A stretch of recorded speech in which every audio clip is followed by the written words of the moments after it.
हे friends, आपका स्वागत है फ्लेम एम्परर की एक नई वीडियो में, जहां पे मैं एक्सप्लेन कर रहा हूं जियान की फ्लेम एम्परर बनने की कहानी को। अगर आपने इसका पहला एपिसोड नहीं देखा है तो उसे पहले जाकर जरूर देख लें और भाई वीडियो को सपोर्ट जरूर करें, क्योंकि इस सीरीज का वीडियो बनाने में थोड़ा ज्यादा मेहनत लगती है, क्योंकि मैचिंग के सीन मिलते नहीं है, इसलिए सीन से थोड़ा कॉम्प्रोमाइज करना पड़ेगा, पर स्टोरी में कोई कमी नहीं होने वाली है। तो पिछले एपिसोड को हम थोड़ा रिवाइज कर लेते हैं। हमने देखा कि जियान की शादी होती है यूनर और काइलिन से, जिसके बाद कई सालों के कल्टिवेशन के बाद यूनर, काइलिन, गुयान, जोकुन सभी दाऊदी लेवल को ब्रेक थ्रू कर लेते हैं और सभी अपने फैमिली को विदा लेने के बाद वो होंगदी माउंटेन पे पहुंच जाते हैं जियान के साथ दूसरे वर्ल्ड में जाने के लिए। तो अब आगे देखते हैं। वे पांचों उस होंगदी माउंटेन पे खड़े होते हैं और आसमान की तरफ देख रहे होते हैं और वेट कर रहे होते हैं कि दूसरे वर्ल्ड का गेट या पैसेज कब खुलेगा। तभी जोकुन जियान से कहता है कि हम सभी दाऊदी लेवल पर पहुंच चुके हैं, लेकिन हमें लगता है कि हमारे और तुम्हारे दाऊदी पावर में काफी अंतर है। तुम किस लेवल पर हो इस समय? जोकुन यह सवाल इसलिए पूछता है क्योंकि वह जियान के लेवल को देख ही नहीं पा रहा था। फिर जियान कहता है कि मेरा स्ट्रेंथ एक नॉर्मल दाऊदी कल्टिवेटर से तो ज्यादा है, लेकिन हमारे दाऊदी कंटेंट में दाऊदी के लेवल के ऊपर का कोई रिकॉर्ड नहीं है और किसी को यह नहीं पता कि दाऊदी लेवल के ऊपर कौन सा लेवल है, और इसी वजह से मुझे नहीं पता कि मैं अभी किस दाऊदी के किस लेवल पर हूँ, पर इसका जवाब हमें उस नए वर्ल्ड में जरूर शायद मिल ही जाए। फिर जियान आसमान की तरफ देखता है और कहता है कि जब से मैं दाऊदी क्लास में ब्रेक थ्रू किया है तब से मुझे एक स्ट्रेंज आवाज सुनाई दे रही है और मुझे वो दूसरे वर्ल्ड से सुनाई दे रही है अपनी ओर खींचते हुए, और जिसे मैं मना भी नहीं कर पाता, और इस समय यह फीलिंग ज्यादा बढ़ती जा रही है। तभी जोकुन कहता है कि इस दाऊदी कंटेंट में वह सबसे पावरफुल है, लेकिन उस नए वर्ल्ड में शायद वह एक लेवल का शुरुआत ही और हम सबसे नीचे स्तर पे हो, सबसे कमजोर। जिसे सुनकर जियान कहता है कि तो तुम क्या इसके लिए दुखी हो? तब जोकुन कहता है क्या तुम नहीं हो? लेकिन तभी उस नए वर्ल्ड में जाने के लिए एक गेट खुल जाता है और हमें एक पैसेज दिखता है एंडलेस वाइड में, जिसे देखकर जियान एक गहरी सांस लेता है और उसके चेहरे पर एक अलग सी स्माइल आ जाती है। उसकी आंखें जो कई सालों से एकदम शांत थी, अचानक वो एकदम हॉट हो जाती है और वह कहता है कि इतने सालों की शांति की वजह से मैं फाइटिंग का फीलिंग तो भूल ही गया हूँ। फिर जियान धीरे धीरे हवा में उठने लगता है और जैसे ही वह आसमान में ऊंचाई पे जा रहा होता है, उस खाली आसमान में अचानक से डार्क क्लाउड इकट्ठा होने लगते हैं और 10,000 माइल के रेडियस में फैल जाते हैं और वो वहाँ के एटमॉस्फेयर को एकदम डार्क कर देते हैं, जिस वजह से दाऊदी कॉन्टिनेंट के सभी पावरफुल कल्टिवेटर की नजर उसी होंगदी माउंटेन पे पहुंच जाती है और उनके दिल में डर का माहौल होता है, क्योंकि वे उस होंगदी माउंटेन से आने वाली एक्सट्रीमली टेरिफाइंग एनर्जी को फील कर पा रहे होते हैं। वही जियान कुछ डार्क पैसेज की तरफ देखते हैं, जिसके बाद वो सभी को सोल जेट देता है और कहता है कि सभी इसमें अपने सोल मार्क को इम्प्रिंट कर दे, जिसकी वजह से हमें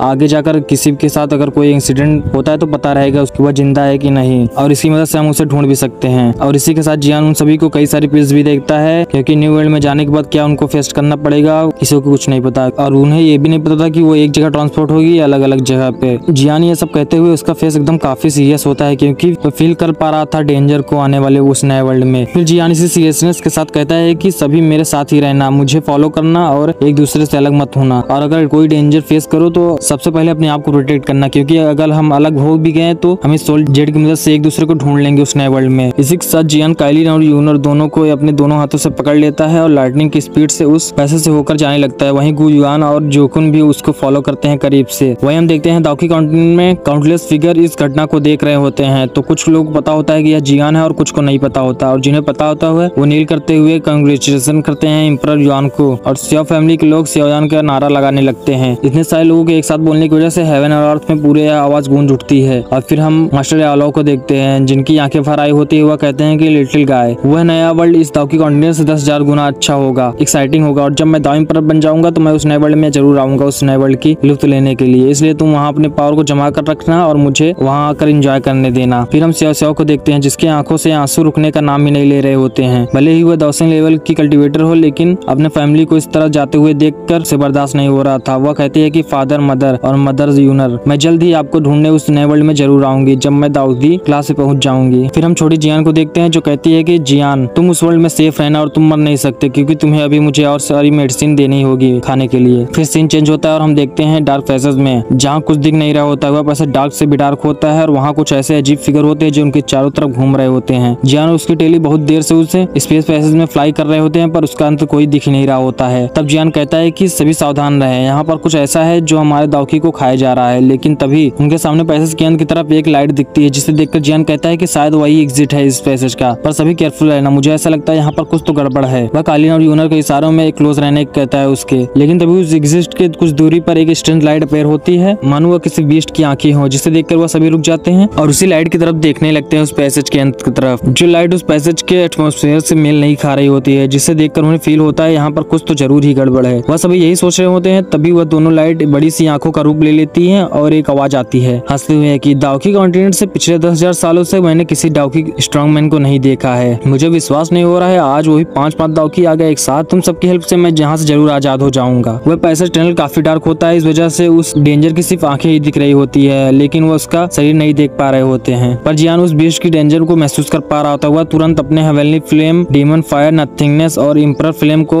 अपने ऊपर अप्लाई कर लेता है और अपने हैवी रूरल शॉट को निकाल लेता है। क्योंकि जियान भले ही पावरफुल है दाऊदी लेवल के नॉर्मल कल्टीवेटर के कंपेयर में, पर वह इस खतरे को महसूस कर पा रहा होता है। वहीं जाओकिन तो उस आंखों को सिर्फ देखने की वजह से ही उसके सामने घुटने को टेकने लगता है, लेकिन वो अपने आप को काबू करता है और किसी को कुछ नहीं बताता क्योंकि वह जियान को डिस्ट्रैक्ट नहीं करना चाहता था। फिर जियान कहता है कि आप कौन है सीनियर? फिर रिप्लाई आता है तुम सब मरो, बहुत समय से मैंने किसी भी दाऊदी कल्टीवेटर को नहीं खाया है, तुम सबकी पावर की मदद से मैं आजाद हो जाऊंगा। यह वॉइस इस बार चारों डायरेक्शन से आती है, जिसे सुनकर जियान एकदम एक्टिव हो जाता है और कूल फेस के साथ कहता है कि सीनियर, हम सिर्फ न्यूली दाऊदी प्रोमेटेड कल्टीवेटर है, हम सिर्फ न्यू वर्ल्ड में जाना चाहते थे इसलिए इस पैसेज को लिए थे, लेकिन हमें नहीं पता था कि हम आपको डिस्टर्ब कर देंगे, इसलिए हम आप विदा लेना चाहते हैं। और इसी के साथ जियान अपने हाथ को पीछे कर उन सभी को इशारा करता है। कालिन और यूनर इस इशारे को देखकर समझ जाते कि जियान क्या कहना चाहता है और वह जानती थी कि अगर वह यहाँ रुकेंगी तो वह सिर्फ जियान के ऊपर एक बोझ ही बनेंगी। फिर जियान कहता है कि तुम लोग चिंता मत करो, मैं सोल जेट की मदद से तुम लोग को जरूर ढूंढ लूंगा। वहीं कालिन और यूनर उस ह्यूज आइस को देखते हैं जिसके प्रेशर को बर्दाश्त नहीं कर पा रही होती है। वह समझ रही होती है यह सिचुएशन काफी सीरियस है, वह जियान के ऊपर बोझ नहीं बनना चाहती, इसलिए वह जाने लगती है। तभी कालिन कहती है कि जियान, तुम्हारी लाइफ सिर्फ मेरी है, तुम्हें मेरे अलावा और कोई नहीं मार सकता। इसके बाद वह उस एग्जिट की तरफ जाने लगते हैं। वहीं जियान अपने दाऊदी पावर का यूज करके अपने क्यू को रिलीज करता है उनकी सेफ्टी के लिए। तभी उस ह्यूज आइस से एक आवाज आती है कि